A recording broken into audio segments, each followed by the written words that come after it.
From Wish TV and the All Indiana Podcast Network, this is the News 8 Daily 8 Podcast, a Wish TV News 8 update. Hi, this is Hannah Mordeau, and this is your News 8 Daily for Tuesday, October 28th. Mostly cloudy, breezy to start the day. In the mid-50s right now. We are going to be in the low 60s. Showers are possible early by Wednesday morning. What can 160 years of experience teach you about the future? When it comes to protecting what matters, Pacific Life provides life insurance, retirement income, and employee benefits for people and businesses building a more confident tomorrow. Strategies rooted in strength and backed by experience. Ask a financial professional how Pacific Life can help you today. Pacific Life Insurance Company, Omaha, Nebraska, and in New York. Pacific Life and Annuity, Phoenix, Arizona. Audible's romance collection has something to satisfy every side of you. When it comes to what kind of romance you're into, you don't have to choose just one. Fancy a dalliance with a duke, or maybe a steamy billionaire. You could find a book boyfriend in the city and another one tearing it up on the hockey field. And if nothing on this earth satisfies, you can always find love in another realm. Discover modern rom-coms from authors like Lily Chu and Ali Hazelwood, the latest romantasy series from Sarah J. Maas and Rebecca Yarros, plus Regency favorites like Bridgerton and Outlander. And of course, all the really steamy stuff. Your first great love story is free when you sign up for a free 30-day trial at audible.com/Wondery. That's audible.com/Wondery. Breaking news, a fire has collapsed much of one house and damaged others on the near north side of Indianapolis. Firefighters say no one is hurt at the corner of North Delaware and 30th. News 8's Hernan Gutierrez is there just a few blocks east of Meridian and tells us the latest from firefighters.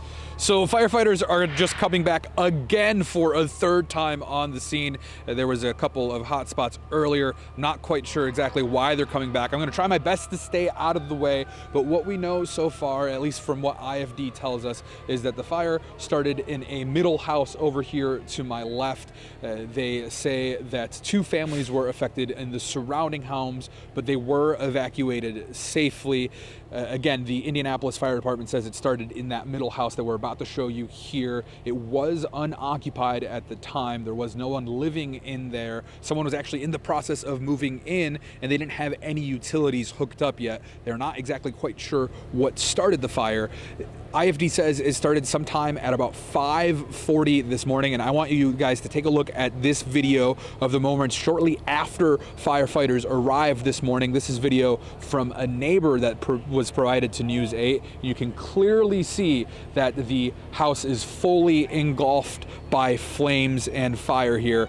I was actually able to speak to some of the neighbors of one of the surrounding houses that seems like they got the least amount of damage, and they tell me they were woken up by another neighbor who had just gotten home from work.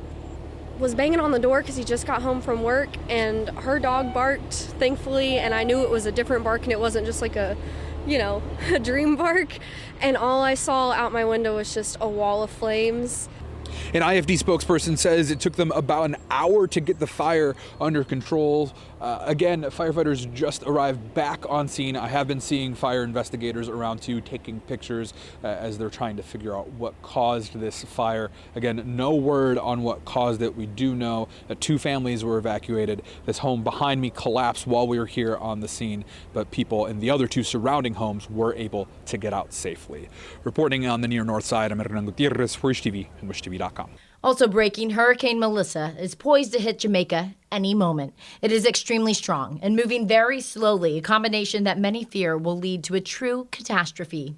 In Kingston early this morning on the south side of the island, you could see waves rapid and wind blowing. Marcus Bailey with our Storm Track 8 team tells us that unless it gets weaker quickly, this will be the strongest storm to hit the island in recorded history.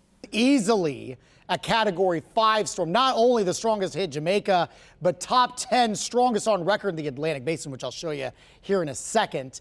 175 mile per hour sustained, constant winds. That's important. That's nonstop winds. We have gusts over 200 miles per hour. All right, so it's serious business here.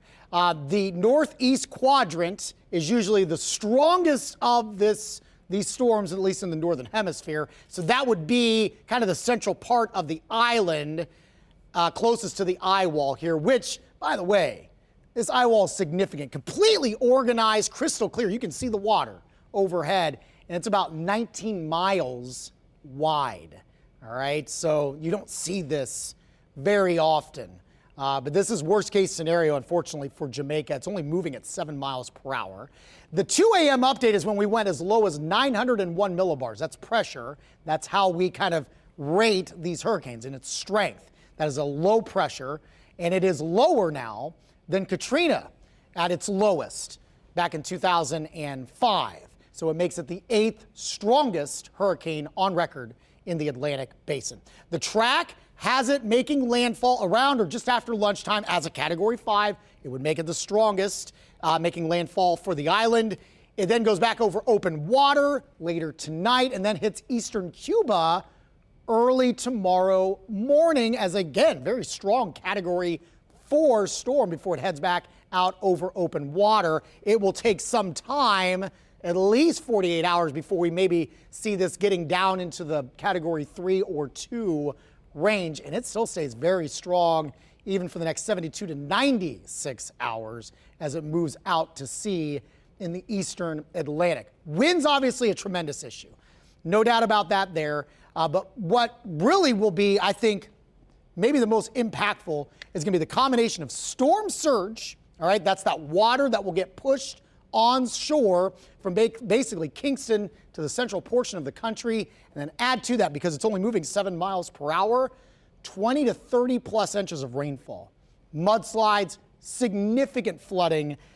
This is going to be a horrible situation for Jamaica over the next 48 hours and a very long-term recovery effort over the coming days and weeks. Here in Indiana, people who have family in Jamaica are anxiously watching the massive storm. News 8's Malia Van Ostrin spoke with a woman who says her phone is her lifeline to relatives.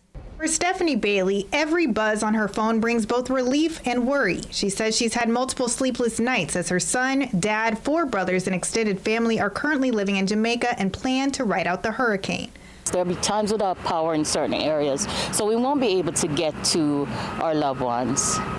And it's going to take a time for us to say, okay, yes, they're okay. She says power is out on most of the island. With power and cell service already unstable, Bailey says a group chat app has been the most reliable line of communication with loved ones. She says Jamaica has seen lots of rain in the last 2 weeks. When the earth is that saturated and then more water and wind comes with that, what you find is a lot of landslides. Her brother, Caron Bailey, who is in Kingston, Jamaica, told News 8 by phone he's seeing strong winds. He feels a bit safer because his home isn't in a low-lying area and is up in the mountains. My concern is, maybe the trees falling over and so on. That's pretty much it. Infrastructure-wise, we're all sound up here. We've been preparing for this for, quite some time because we have a lot of hurricanes throughout the years, so we're fully prepared. He's prepared his home by checking the roof, trimming the trees, and getting emergency supplies. We have a lot of battery backup stuff here, non-perishable food. That's basically how we prepare.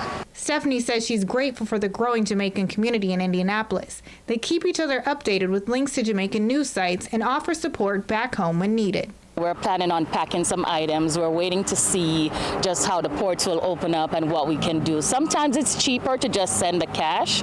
Sometimes it's cheaper to send the things. In this situation, we might just have to do cash. Bailey says she's proud of the support the Jamaican government has taken to ensure everyone's safety the best that they can. She says anyone in Indiana who wants to help with the aftermath of the hurricane is encouraged to reach out to Jamaica's local government or the Salvation Army. In studio, I'm Malia Van Ostrin for Wish TV and WishTV.com. Indiana lawmakers are divided over next week's special session to redraw the state's congressional maps. The governor's decision to call the session is prompting immediate protest. News 8's government reporter Garrett Berquist reports from a Republican Party event that drew demonstrators. No redistricting! No redistricting! It didn't take long for protesters to gather in front of Monday's Indiana Republican Party fall dinner. You can't change the rules in the middle of the game. And gerrymandering and redistricting is changing the rules. It's cheating. Well, I've decided that I can no longer just complain without taking action. So my goal is to show up at these protests to make it known that I am against the current administration's policies. A couple dozen protesters met Republican figures as they arrived. The dinner was closed to both the public and the media. That's unusual. Lawmakers afterward turned down my requests for an interview. Hey, Senator, got time for a quick interview? Hey, Senator, got time for a quick interview? All right. Protesters say they don't believe congressional maps elsewhere should influence what Indiana lawmakers do. You know, if you committed a sin, and you saw it was a sin, but you said, well, my neighbor sinned, or that neighbor sinned, then you should go ahead and do it too. You know, that's just dumb. Somewhere along the line, you have to have ethics. Now, the announcement comes after almost 3 months of pressure from the Trump administration, and Senate Republicans say they still don't have the votes. I'm Garrett Bergquist for Wish TV and WishTV.com. Republicans in favor of redrawing districts are looking to help the GOP gain House seats in next year's midterm elections. One lawmaker who backs the effort says it's about fair representation. Democrats say the governor and others are ignoring issues that matter more. We know that our voices in D.C. are not being heard, Republican voices. And so our part as Hoosiers is to make sure that they're heard. And so if this is a way to amplify them because other states are suppressing those voices, then that's something we have to do. They worry about health care costs. We've got issues that are coming down the pipe there. Utility bills are too high. I mean, there's all kinds of things that when I talk about hearing from constituents, those are the things that I hear about. The governor says the special session will begin on Monday. Senator Liz Braun, who you just heard from, says that she thinks it will last about 2 weeks. A former Mooresville High School student admits guilt in a school shooting plot. Online court records show Trinity Shockley has entered a guilty plea to 1 count of conspiracy to commit murder. Police arrested the 18-year-old high school senior in February. Prosecutors say Shockley had been planning to shoot students during lunch on Valentine's Day. Shockley's sentencing is set for November 24th. The Indianapolis Zoo has not said why it waited 11 days to report that someone stole 2 rare tortoises. State police made the thefts public yesterday. Troopers say the zoo reached out to investigators on October 23rd. The zoo says someone took the tortoises from the desert's exhibit sometime between 10 in the morning on October 11th and 10 the next morning, the 12th. Police say one is an Egyptian tortoise with a prominent scar on its belly. The other is a northern spider tortoise. Both are very small. Zoo says they only weigh around 1 pound. Both are microchipped too and are critically endangered species. The zoo is not telling us much, but sent a statement saying, "We are working closely with law enforcement to investigate the theft. We continue to hope for their safe return, and we appreciate the community support during this time."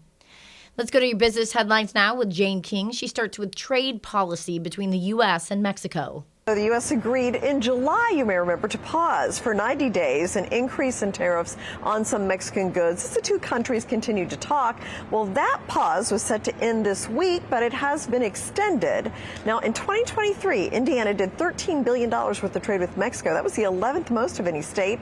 Cars and agricultural products were the main trade items. Well, Amazon is announcing job cuts today, reportedly 14,000. So that was less than what the initial reports were yesterday, but still looks like this is going to be the largest corporate workforce reduction in the company's history. And they're doing this, they say, to get rid of some bureaucracy as well as invest in emerging technologies such as artificial intelligence. Well, meanwhile, tariffs are impacting Halloween items. DataWeave's retail analysis found year-over-year increases as high as 300% on some relatively inexpensive items like pumpkin carving kits.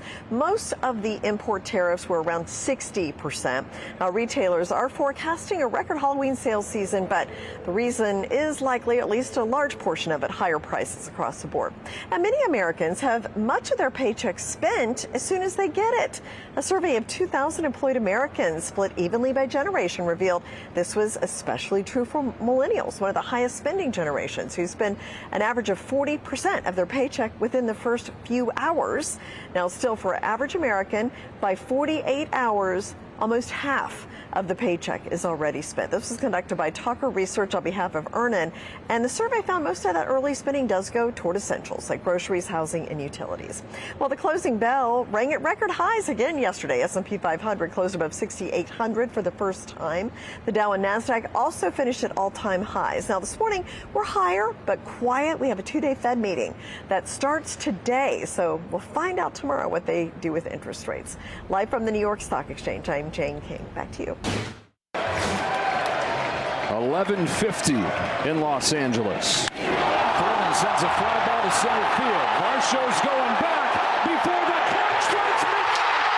Freddie Freeman has ended it. Freddie Freeman does it again for the Dodgers. His walk-off home run in the bottom of the 18th inning gives the Dodgers a 6-5 win over the Toronto Blue Jays and a 2-1 lead in the World Series. The game lasted 6 hours and 39 minutes.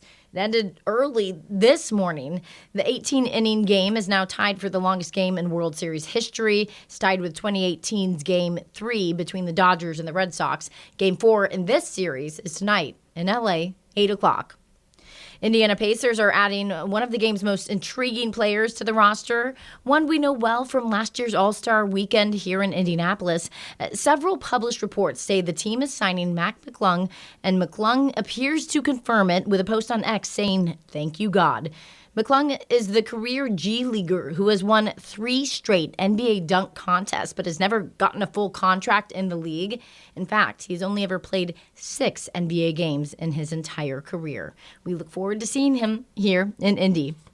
Tickets go on sale at 10 this morning for all of next year's big events at the Indianapolis Motor Speedway. Colin Bailey has the specifics from the man who knows them best. Yeah, I got Doug Bowles, obviously donning the blue suit. I like the combo that you're rocking with today. 10 a.m. though, these tickets go on sale for everything. Yeah. The Grand Prix, 500, Brickyard, so many more events. Absolutely, and people think of us for the Indy 500, 208 days from now for the 110th running, but it's all the other events that we get to do, so all those tickets go on sale, and if you didn't renew your Indy 500 tickets in renewal, this is your time to get the best tickets that we've got still available. And our ticket sales for the 500 are really, really strong again, and I think we're going to get to another one of those grandstand sellouts, which is really cool. How much more, what is that process to get to that? I know when I talked to your colleague, Michael Kaldenmark, there was a lot of renewals and new people calling as the race was going on and right after the race as well. Yeah, so we renewed about 12,000 more tickets in renewal this year than we did last year. Last year we had significantly more than the year before. It just tells you that the Indy 500 is on an upward trajectory. So that just means that you're probably looking at sometime in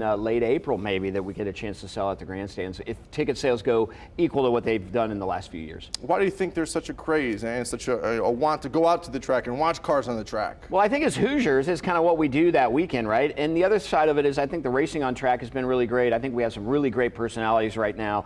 Alex Palou, obviously, Pato O'Ward, Joseph Newgarden. A little bit of the controversy last year also, I think, helps create that excitement. You got somebody to root for or root against. All those things work together, I think, to just make the Indianapolis 500 that much more exciting. And then just the history and tradition of that race has been around for 116 years or 115 years since it first ran and getting ready to run the 110th running. I know parking, obviously the snake pit, the pit passes, all that stuff goes on sale as well today. All goes on sale, including our vintage race goes on sale. Our 2 sports car races in the fall, those go on sale. The Sancio Grand Prix that kicks the month of May off. The only thing not on sale yet are our 2 dirt track races. So we'll do the BC39 again with the midget cars, as well as the sprint cars leading into Brickyard. We just got to finalize those dates. We'll get those on sale here pretty soon. We were just talking, walking back here about just everyone on the track, from USF to the Indy NXT guys to the IndyCar guys testing out the oval and the road course. How excited are you that tickets go on sale today? I'm pretty excited about it. A little disappointed, I guess not disappointed, but sad in the sense that yesterday was the last day of really any testing on track until we get back into May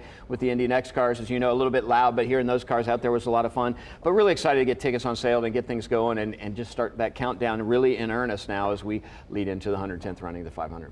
10 a.m. All these tickets will go on sale, so make sure you get them now before we have a potential sellout. Hopefully I hope so. I hope so. Thanks to the fans. It's been amazing. Well, thanks for joining us, Doug. I appreciate it. This has been your News 8 Daily from Wish TV. I'm Hannah Mordeau. Watch us on Wish TV and wishtv.com.